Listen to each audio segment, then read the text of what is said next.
From Hollywood, time once again for Money TV. I'm Don Baillargeon. Thanks for joining us. Money TV is the program all about money and what makes it happen. A lot of people are spending a lot of time yelling at each other on social media. They call it social media, but let's face it, it's about as anti-social as it can get. Facebook's a great example. People will post stories or observations about politics, maybe add a funny meme or two, and the hatred and vile behavior begins. Folks who were friends in high school 35 years ago suddenly become mortal enemies because of an opinion shared online. Democrat or Republican, liberal or conservative, pro-Trump or never Trump, the result is always the same. A lot of people are spending a lot of time yelling at each other on social media. And the line between social media and news media has become blurred because right after you read a news story online, you get to the comment section. The comment section of news stories online will almost certainly make you contemplate the apparent deterioration of the gene pool in this world of ours. Grossly uninformed people making anger-driven comments about things and events they have no knowledge about whatsoever. Now, the actor John Wayne supposedly once said, "Life is hard. It's even harder when you're stupid." Regardless of the fact there's no proof Wayne ever said that, the internet and social media has made it easy for people to demonstrate just how stupid they are. A lot of people are spending a lot of time yelling at each other on social media. Billions of dollars of employee productivity are lost to employee indulgence of social media. People are liking, sharing, posting, and tweeting and commenting their days away. I suppose there can be some degree of satisfaction in posting your opinion in a forum that can be seen by other people. But no one's political ideology has ever been changed by someone's online post or comment. Again, a lot of people are spending a lot of time yelling at each other on social media, but you know what? No one is actually listening. Now, we're always listening to you, and we give you a toll-free number, good from anywhere in the world you're watching the program, 888-259-4449, to get free information about our featured guests. When you do call, be sure and ask to be added to the subscription list of our Money TV newsletter. It is free, as is the toll-free call, 888-259-4449.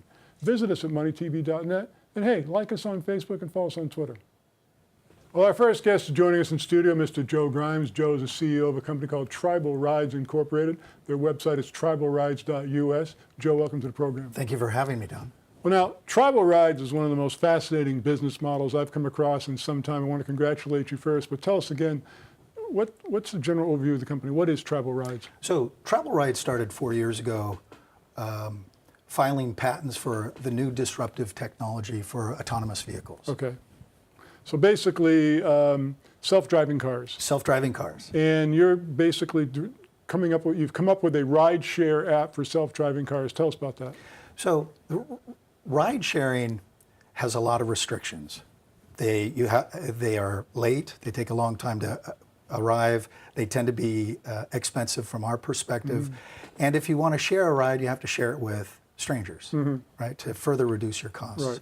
So our new technology is involved with allowing users to interconnect with their social networks, to be able to prefer or deny who they want to ride with, when, and to what location for how long. Well, you know, we talk about Uber and Lyft all the time. You hear about them. I mean, Uber is one of the fastest growing companies in the world, so to speak. But the knock on Uber and Lyft is you're getting into a car with strangers, which is something our moms told us never to do. That's not an issue with Tribal Rides. So Tribal Rides provides the flexibility to ride with strangers, but then if you're uncomfortable with that, defining a specific community that you want to share rides with. So the rideshare app is called Gotopia. Gotopia, and you're using a cryptocurrency token called Go. Tell us about that. So Gotopia is the design is for an ecosystem that allows autonomous vehicles to be intelligent. We have predictive analytics. We have smart deployment. So we're able to, in our design, to be able to provide cars faster, when you need them, where you need them, for as long as you need them, at lower cost, we believe. And by using a cryptocurrency, a token, we believe that we can lower that transaction cost even further. So if let's say I'm a user. Yes. And I get on my app, I get on Gotopia, and I need an autonomous self-driving car in front of my house Tuesday morning at 9 o'clock. You set that up, the car shows up. Absolutely, and you get to choose what kind of car it is, and if it's yours or part of the community that you're with. And if I own a self-driving car, I can put it to work for me, kind of be my own Uber, so to speak. So we have 4 cars, and they are used so seldom. Within this new model, you can, while you're at work, send it out. Send it out to pick up rides. You can either send it out to the general public or to that small community that you prefer, that you've predefined. Now, we've been hearing about self-driving cars and autonomous vehicles. I mean, it's kind of interesting because you see ads for regular vehicles out there on TV all the time, and most cars being manufactured right now are semi-autonomous. I mean, they have certain self-driving characteristics built into them. So what is the current status of the self-driving car industry right now? There's so much evolution that's going on currently. 22 states have recently enacted regulations for self-driving cars. There are, in California alone, 50 car manufacturers associated with self-driving cars. I was in Las Vegas last week on a convention, and they have self-driving cars to rent. Self-driving cars, people think that it's years and years away. It's happening right now.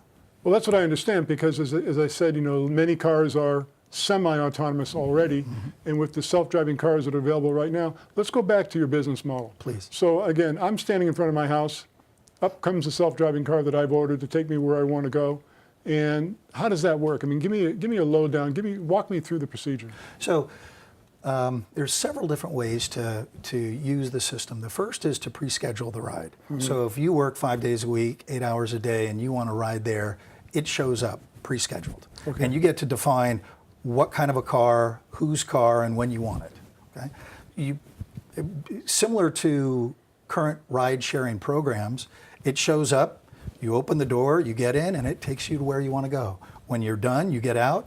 The payment structure envisioned by our system can either be done through cash, credit cards, or with cryptocurrency. That's fascinating because we're basically talking Jetsons technology here, aren't we? Absolutely, and it's here and now. It's remarkable. Now, I know that you've got this technology patented or patent pending, Yes, sir. and you've assembled an extraordinarily impressive team. Tell us about your team and a little bit about their background. Boy, we are so lucky. We have 3 PhDs, one of which was a valedictorian from Dartmouth, all specialists in software, transportation, logistics, and scheduling. I think I'm the runt in the group. I only have a master's degree in operations research. What's so fortunate about the team is this team has done this before. We have been in the past very successful with achieving 7 different small business innovative research contracts from the National Science Foundation, from the Department of Defense, from the Department of the Navy. One of those applications, which we call Quick Response, was actually used throughout the United States by American Medical Response. They have a success record of designing, developing, and releasing these kinds of software systems. We have very high expectations. It's kind of amazing when I think about this. You go back 5 or 6 years or 10 years, if you wanted to ride in New York City, you hailed a cab. And you fast forward to the age of Lyft and Uber, you ask for a ride on your app, on your telephone, and eventually the guy shows up. With your technology, you schedule that ahead of time. The car's there when you want it because it's autonomous and there's no human intervention. That's right. There's a couple of things. First, we believe that our predictive analytics and our deployment, what we call smart deployment, which we have a patent on, can apply right now to certain shared ride companies. Okay. But we see this new wave of disruptive technology, the self-driving car, the autonomous driving, the semi-autonomous vehicles like Tesla already has in their operating system, as really revolutionizing what's going on. We see ourselves as the next disruptive technology disrupting the current shared ride application. Well, you just hit the nail on the head where I was thinking, because Uber totally disrupted the cab business, taxi business. I mean, turn it on its head. You're about to turn Uber on its head. We sure hope so. That's the plan. That's the design. Now, you've got a crowdfund offering at startengine.com. What can you tell us about that? So we started it this week. I'd love to invite your viewers to go on site at startengine.com at tribal-rides and show the complete offering. It's very exciting for us. Yeah, again, it's startengine.com/tribal-rides. And some people think, as we've said in this interview, that self-driving cars are something in the future. But it's really right here, right now, isn't it? Absolutely. Tesla is a perfect example of what's happening right now. So a Tesla car, you can pre-program to start, to open your garage door, to pull out of your garage, go to your front doorstep and wait for you with the engine on and the air conditioning fully blown. Now, Tribal Rides, just a fascinating business model. Why is this a good time right now for people to take a closer look at your company? Well, a couple of things. 3 years ago, we had an interview with a self-driving car manufacturer in Fremont. I'm under NDA, so we can't talk about it. And they were extremely interested in the idea, and they said, come back when you have intellectual property protection. And so in May of this year, we were approved for our patents. Nice. And so it's taken us a couple of months to partner with a variety of companies to get some affiliates. And we believe right now is the perfect time to get involved with Tribal Rides and to get involved with autonomous driving. It's here and now. Check out the website tribalrides.us. Check out their offering page at startengine.com/tribal-rides. Joe, this is fascinating. Looking forward to many more interviews with you over the next several weeks. Thanks so much for bringing it to us. Thanks so much for your time. And joining us now in studio is Mr. Warren Wang. Warren is the CEO of ChineseInvestors.com Incorporated. Their stock symbol CIIX. Warren, welcome back to the show. Donald, how are you? I'm doing good. Now, you guys have had a great week. Yes. I mean, your stock price has gone up dramatically. Trading volume has gone up dramatically. You must be what we call a very happy CEO right now. Yes, the more the chance you appear on the Money TV, the more likely your stock will get attention from the investment community because you are Money TV. All the investors watching the TV find the next opportunities. So a lot of people ask me the reason why the stock goes up from 36 cents to almost 89 cents in a week. I think the reason is we have a great news from the CBD industry. The one company called GWPH in England, they got approved by FDA. So it's look like the DEA, Drug Enforcement Agency, they will remove the CBD from drug 1 to maybe drug 3. So federal level means it will be fully compliance for the Federal Reserve. I mean, not federal government. Right. The second part, CVSI from November 13 cents went up to 580 this morning. Wow. So they are going to upgrade to NASDAQ. As you know, this company, if they upgrade to NASDAQ, NASDAQ is national exchange. So unless CBD got approved by the federal government, otherwise they won't be listed. Their financials good, 50 million revenue, 6 million bottom line, it's great. But if CBD is not legal on the federal level, they cannot upgrade it. They cannot uplisting. So it's look like they will be uplisting. After the uplisting to NASDAQ means institution, they can qualify to buy the stocks. So the stock can be going much higher and they can do probably secondary offering on the NASDAQ, which is such an interesting story. So the investor, look at Chinese investor, our revenue around like 2 above. We've been doing CBD consistently. I like to say we made a lot of mistake, but so far we still growing. We have an office in China. We have an office in the U.S. in San Gabriel. So like a lot of people, they calling me yesterday. Some investor calling me yesterday. He said, "Oh, well, the company have a lot of potential, go to $5, but we want to make sure the CEO listen to the shareholders, is well executed, smart teams." I think he's right. So a lot of investors will have to watch Money TV, Donald and me, pay attention on the stock.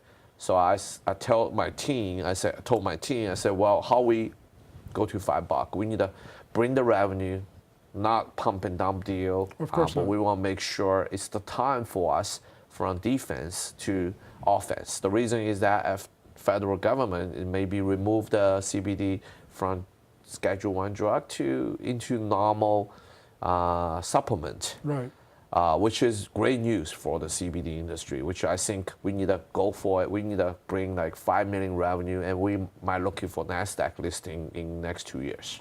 Well, you're very bullish overall in the CBD industry, aren't you? Sure. I think it's time, especially next 60 to 90 days after the federal government allowed CBD be fully compliant and be legal. Secondly, industrial hemp passed by the Congress. Next 3 years, CBD will be a booming industry. Based on industry prediction, some research team for industry, they predict like 2024 will be $24 billion industry. So there's a lot of opportunity. Also, we are backed by the Chinese population. We have 1.4 billion people. I'm looking forward, China will pass the CBD law in next 20 years. Not 5 years, not 2 years, I mean 20 years. But I think there's tremendous opportunity. We are the first pioneer there. We are only 1 out of 3 company in the China, doing the CBD business. It's fascinating. We're almost out of time, but why is this a good time right now for people to take a closer look at your company? Why? I think our hemp CBD business is going to spin off, hopefully by end of the year, which is give us a lot of tremendous opportunity. You see the CVS side is trading 10 times the revenue. Right. So I think the market cap on our CBD can be $10 million to $20 million. And secondly, we from defense to offense, which is such a sexy story with China, 1.4 billion, 1.5 billion people population, back us. That's the story. Once again, ChineseInvestors.com Incorporated, CIIX is their stock symbol. Warren, always a pleasure. Thanks so much. Thank you. Have you heard the news? There's only one flat-fee news distribution network on the market. It's called Access Wire, and it's exclusively from Issuer Direct. Any day, anytime, the Access Wire News Network can deliver your press release to more than 1,500 media outlets in 98 countries. Access Wire also delivers real-time engagement analytics. You will learn who read and shared your press release and more. Best news of all, getting started is easy. Visit accesswire.com and extend your company's news reach today. Does this sound familiar? Turned down for a mortgage? Credit card interest over 20%? Didn't get the job you wanted?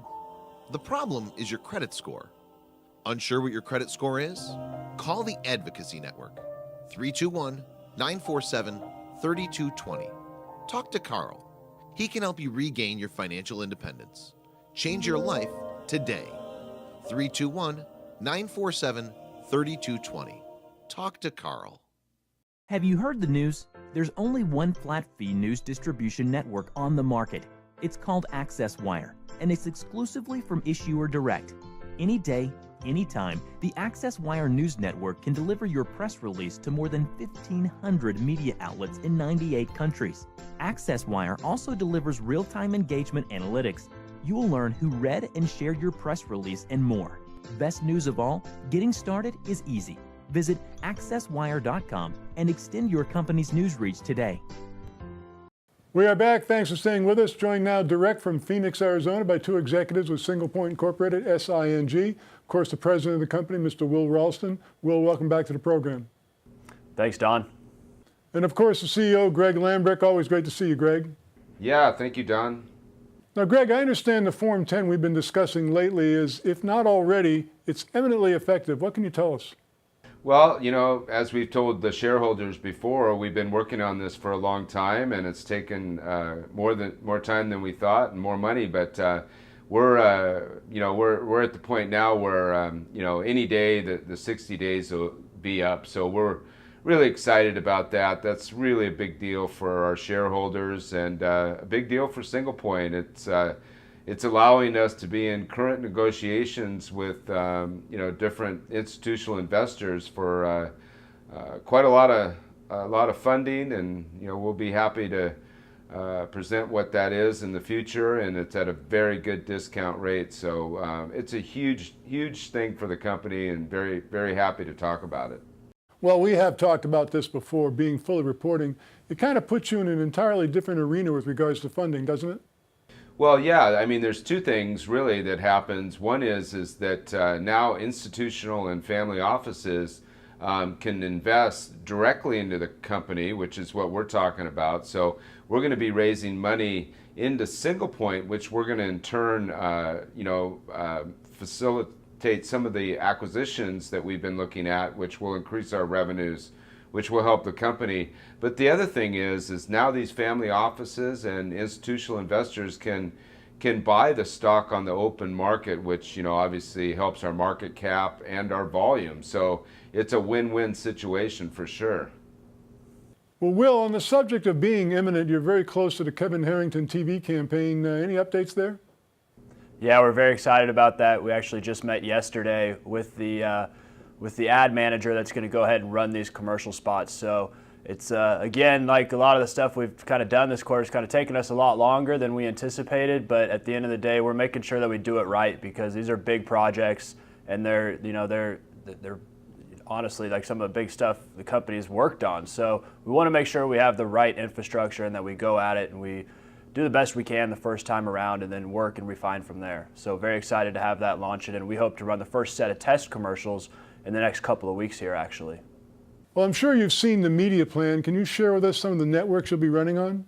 Yeah, so we're running on a couple different major news networks, Fox, CNBC, and we've got those approvals, and we're working on getting some of the wireframes sent over to them so that they can see exactly where the spot will take people for the landing page to actually download the application. Greg, when we spoke last week, you mentioned not only are you in a different arena with respect to funders, but you're also looking at bigger deals in regards to target acquisitions. Well, yeah, with the amount of money that we're going to be able to raise at this cheaper discount, it just makes more sense to take in the money and use the power of our stock and the money to do some acquisitions. I think last year we made 3 or 4 small acquisitions, which is starting to show up in our revenues. I know we put a press release out that we did, $188,000 in revenues the first quarter. We expect that to be significantly higher again in the second quarter. So we're doing the right things, but this year, really, we're going to make those same amount of acquisitions, anywhere from 3 to 5, but they're going to be much larger. So you're going to be seeing those, and you're going to be seeing our revenues dramatically increase because of it. Single Point Incorporated, SING is their stock symbol. Gentlemen, tremendous accomplishments. Thanks so much for joining us on the program. Yeah, thanks, Don. And one thing before before we leave you, this is the first time that Single Point has acted like a fully reported company. So we're getting it all together, and just to let the shareholders know that we filed an extension, and all of our reports will be coming out on time on Monday. So we just don't want any confusion there. Thanks for the update, guys. Thanks. Thank you, and go sing. Thanks, Don. Go sing. Joining us now via Skype from the first ever water conference, Orange and Clear's water conference, is the Dean of Water, Mr. Riggs Eckelberry. Riggs, always good to see you. Well, Don, I'm here at the La Crête Innovation Center, which is maintained by the City of Los Angeles and the Department of Water and Power. It's an amazing facility. And behind me, live as I speak, the water barons, as I call them, the guys who are building this incredible vision of ours, are meeting, giving each other their technologies, their vision. And in fact, there's another Skype going to happen because our technology head, Jean-Louis, is in France. He's going to be Skyping in with his presentation. So we're going to make this huge thing work, and it's going to be one of many. Well, that's exciting. Now, who pulls rank, the water barons or the Dean of Water? You know, this is, I guess, it's a confederation of equals is what it is. Now, what are some of the things you're discussing? Well, for example, where the company is going.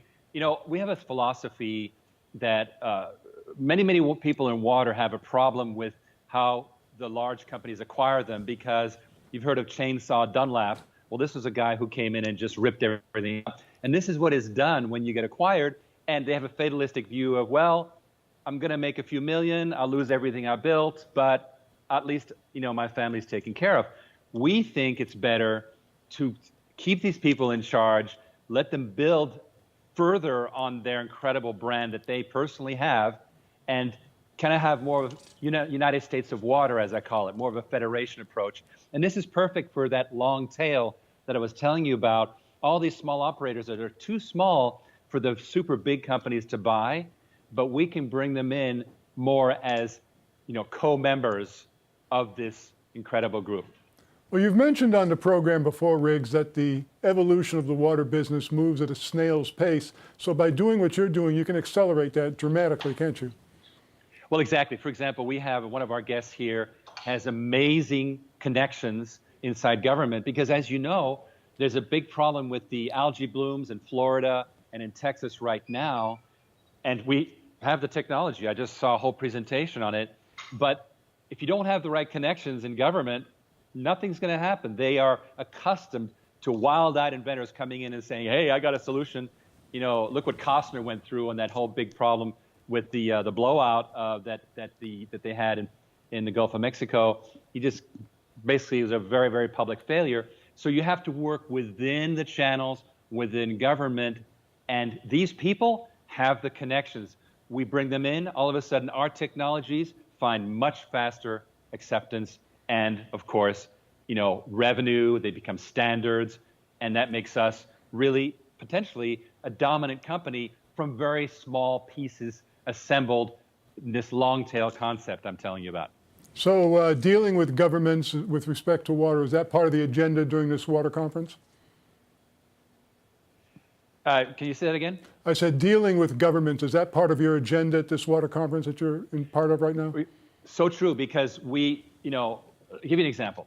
Dan Early, who heads Modular Water, I told you he's the Henry Ford of water, has modular pump stations that are plastic, reinforced plastic, you drop in the ground, 100-year service life.